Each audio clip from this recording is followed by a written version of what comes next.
بسم اللہ الرحمن الرحیم۔ سعودی عرب میں ایک لڑکی کی شادی تھی۔ مغرب کی نماز کے بعد اس کا میک اپ وغیرہ کیا گیا جیسا کہ دلہن کو سجایا جاتا ہے۔ اتنے میں اس لڑکی نے عشاء کی اذان سنی۔ اس نے نیچے جانے سے پہلے عشاء کی نماز پڑھنا مناسب سمجھا۔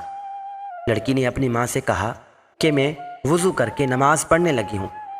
تو لڑکی کی ماں حیرت سے اسے دیکھتے ہوئے بولی، کیا تم پاگل ہو؟ تمہارا دماغ کہاں ہے؟ مہمان تمہیں دیکھنے کے لیے انتظار کر رہے ہیں اور تمہارے میک اپ اور بناؤ سنگار کا کیا ہوگا؟ یہ تو سارا پانی سے دھل جائے گا۔ میں تمہاری ماں ہوں اور تمہیں نماز نہ پڑھنے کا حکم دیتی ہوں۔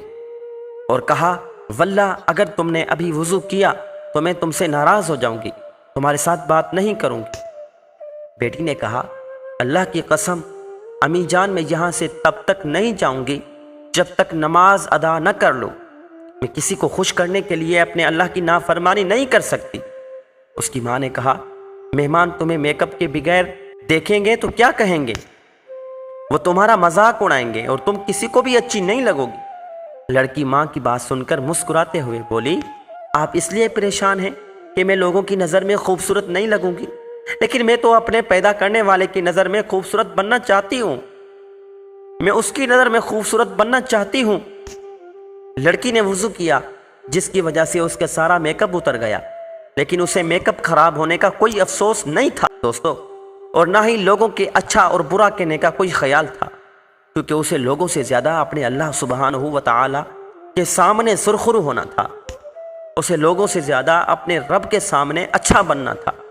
ہمیں بھی چاہیے کہ ہم اللہ کے سامنے اچھا بنیں۔ اس نے نماز شروع کی اور حالت سجدے میں وہ لطف پایا جو بہت کم لوگوں کو نصیب ہوتا ہے۔ اسے تو پتہ بھی نہیں تھا کہ یہ اس کی زندگی کا آخری سجدہ ہوگا۔